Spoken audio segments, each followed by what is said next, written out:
લીમડાનો ફૂલનો રસ બનાવીને પીવાથી શરીરમાં થતા અદ્ભુત ફાયદાઓ. કેવી રીતે બનાવવું ઘરે? સામગ્રી: લીમડા ફૂલ ફ્રેશ અથવા સૂકા, પાણી, થોડું મધ ટેસ્ટ માટે. રીત: પહેલી, ફૂલને સારી રીતે ધોઈ લો.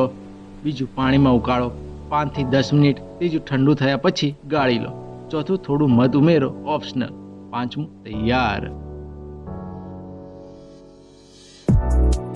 મુખ્ય ફાયદાઓ: પહેલું, પાચન સુધારે, ગેસ, એસિડિટી અને અજીરણમાં રાહત આપે, ભૂખ વધારવામાં મદદ કરે. બીજું, બ્લડ શુદ્ધ કરે, લોહી સાફ રાખે, સ્કિન પ્રોબ્લેમ, પિમ્પલ, એક્સને ઘટાડે.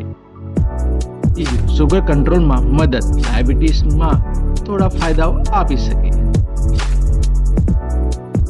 ચોથું, વજન ઘટાડવામાં મદદ, મેટાબોલિઝમ સુધારે, ફેટ ઘટાડવામાં મદદરૂપ.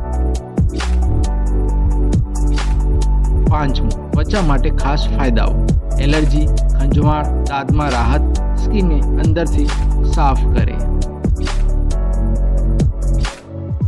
છઠ્ઠું, તાવ અને ઇન્ફેક્શન સામે શરીરને ઠંડક આપે, બેક્ટેરિયા અને વાયરસ સામે લડવામાં મદદ કરે.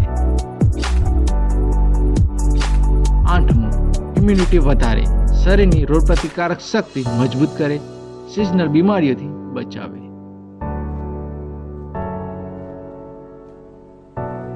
કેટલું અને ક્યારે પીવું? સવારમાં ખાલી પેટે 10 થી 20 ml પૂરતું છે. અઠવાડિયામાં 2-3 વાર જ પીવું. કોણે ન પીવું? ગર્ભવતી સ્ત્રીઓ, ખૂબ નબળા લોકો, લોહીનો પ્રેશર બહુ ઓછો હોય તો. આવી જ રીતે નવી માહિતી જાણવા માટે આજે જ અમારી ચેનલને સબસ્ક્રાઇબ, લાઈક, કોમેન્ટ અને શેર કરજો. ધન્યવાદ.